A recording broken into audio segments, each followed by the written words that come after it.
Hi, this is Travis in the Uncanny Valley.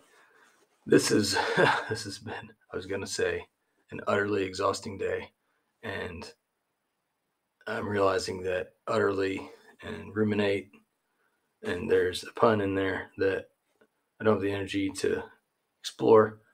But so that's one of the reasons that I don't do these videos about a symptom broadly is because I am personally not concerned with how it may present, a given symptom may present across multiple disorders or diagnoses, because um, I'm not trying to become any kind of psychological a source for any kind of psychological stuff. I'm just trying to uh, do this for me and then post these videos. So if it maybe encourages someone else that, like, you can do this, you can flesh this out, symptom at a time, how it looks for you. That's what I'm doing here. So this is a perfect example of why I do it that way, because I don't pretend to be an expert on anything. And I've mentioned elsewhere that I am literal and I understand things based on their definition. But I did not have the proper contextual definition for this, because I said for a while that I ruminate on my thoughts. Well, I was using the standard dictionary definition, ruminate, to go over in the mind repeatedly and often, casually or slowly. Um, yeah, to engage in contemplation. So I was using it as a very straightforward thing. It didn't occur to me that rumination is defined differently as a psychological term with a negative connotation. It says rumination is the focused attention of the symptoms of one's distress and on its possible causes and consequences, as opposed to its solutions. So, okay, I don't ruminate in the psychological meaning. So I vaguely found something about positive and negative rumination. I would say I have neutral rumination if I were to continue to describe it that way. A better definition, I guess, would be meditate. Meditate implies a definite focusing of one's thoughts on something so as to understand it deeply, because that is what I am doing when I ruminate on my thoughts. Ruminate in the colloquial sense, not the psychological sense. I'm trying to just go over any situation. It's not negative situations. It's not positive situations. Exclusively either of those. It's just situations. Anything that's happened to me in the last 40 years, basically, that I can remember, I will think about. It's like when I'm reconstructing the conversation, as I'm ruminating on it, and my mind is reconstructing it. It's like, imagine a 3D puzzle and your brain is slowly building this thing. Like each each iteration is a new possibility to understand something better and more deeply. So it doesn't matter if it was a positive interaction, if it was a neutral interaction, or a negative interaction. Um, I'm probably more inclined to meditate on, to ponder negative interactions, but it's not because um, I'm a negative person. I'm an eternal optimist. I'm just a very positive person at my core. Like you, uh, I might not come off that way, but like I am. So, anyways, but it's because the positive or neutral interactions might not have had anything that felt like it needed sorting out or understanding more, or that I didn't have enough there to work with.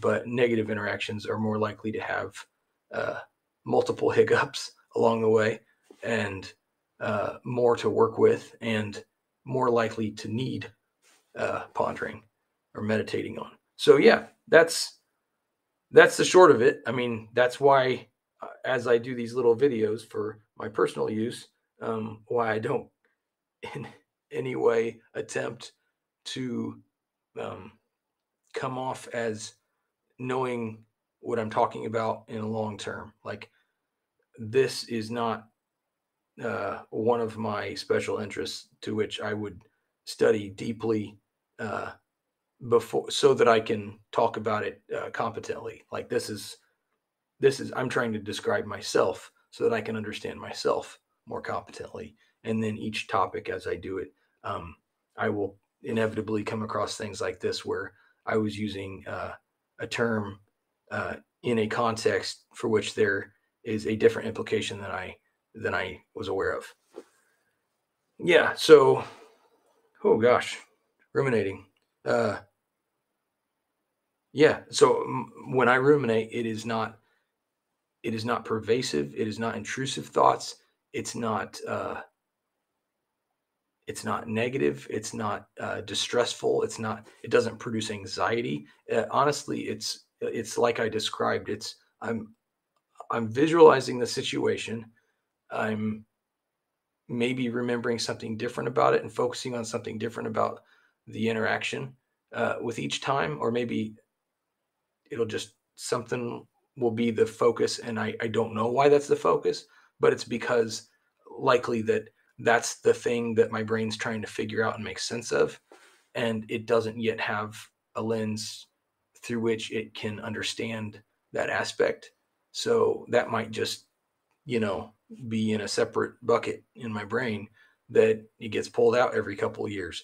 I mean, there's things that I've ruminated on for uh, or not ruminated. Sorry, I need to stop saying that. Like, there's situations and interactions that I've meditated on and pondered for literally decades, um, with no uh, intention. Like, I'm not setting out to like solve a certain thing. It's that there's a certain uh, don't say je ne sais quoi. There's a certain something about it that I just doesn't make sense, or that my brain can tell something's happening there and I don't have a way to make sense of it yet. So, yeah,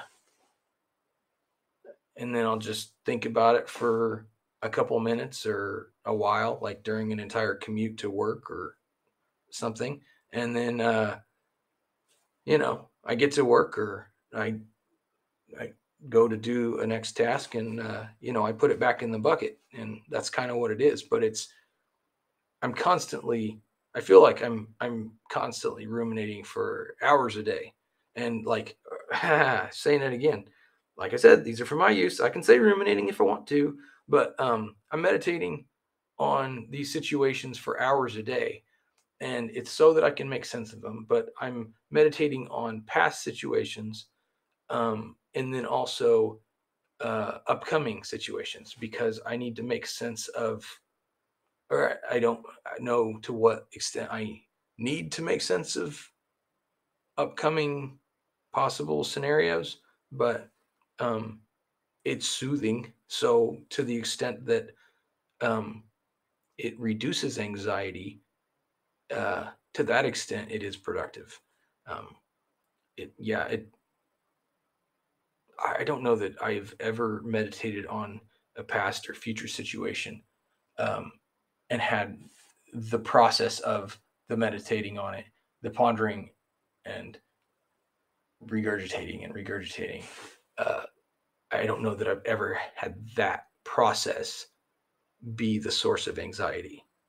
Like, I view the process as neutral, and the situation at hand might be producing anxiety, but I do it to find, uh, like even if it's something that's uh, an emotional wound, like I might think about it for, 1,000 times over my lifetime, but like I'm trying to understand it. Like I have uh, a positive goal, and it's just to understand it for whatever it is. It's not that I need a way to understand this really hurtful situation from when I was uh, 12 in a way that rationalizes the other person's choices, or helps me feel better about what I did or something. It's not that. It's just to understand it more fully. for whatever that means. So, what's another word you might use to describe this neutral uh, way of meditating on situations? Is there a word that you use to make sense of this? Because, like, I feel like I'm not currently able to find a psychological uh, or the correct psychological term to describe what it is that is happening in my mind.